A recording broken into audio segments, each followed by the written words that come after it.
Sober up. COVID-19 respects no national borders, no social bounds, no political systems, and no cultural values. It hits us just as hard. It levels the world. Facing the pandemic, it is not what happened matters. It is how we respond. For almost a month, it infected thousands in Wuhan in a day, and every hospital bed was occupied. Now, empty beds and closed wards in the city. How did China make it? It is nothing new, but it's worthy to know. According to an initial WHO report, an infected person appears to spread it to an average of 2.6 people. And after 10 generations of transmission, with each taking 5 or 6 days, that one initial case has spawned 3,500 in matters of days. And that is what the world is seeing. What China did is to break the cycle by human intervention. The scale unprecedented in history. Extreme, draconian, and aggressive. These are the words used to describe China's response. But now, people have come to terms with the new norm, lockdown. Some people say, isn't that a violation of individual rights? Actually, the balance between individual rights and public safety is always an ever-changing equation. After 9/11, all the airports in the world began to impose draconian safety checks on passengers, and people accepted it because we traded a little of our freedom for the greater good of the public. China imposed the largest and most draconian quarantine in history.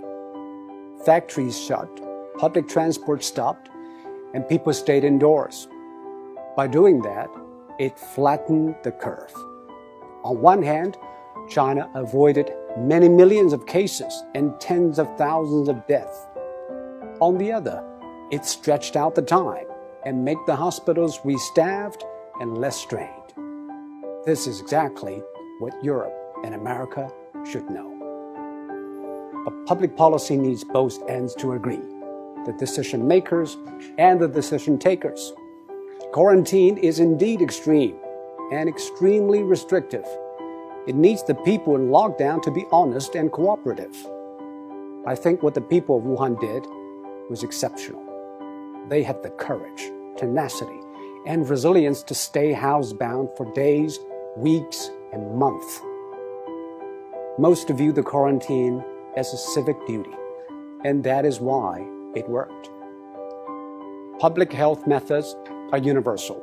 They either work or they don't. We are all human beings.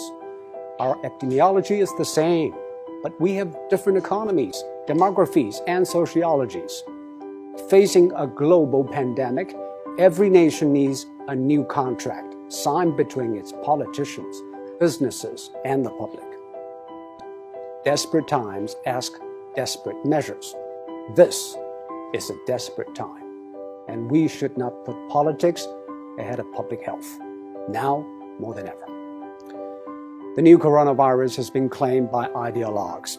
Donald Trump said it justified tighter border control. Bernie Sanders linked it to free healthcare. While in Singapore, every infection case is followed and dealt with. Bit by bit, every country is testing its methods through trial and error. Some paid a high price, and some set a high bar. We should all move ahead with humility. There is no decision without trade-offs, and most of all, there's nothing without skin in the game. And now, the whole world has learned, or is learning, to play.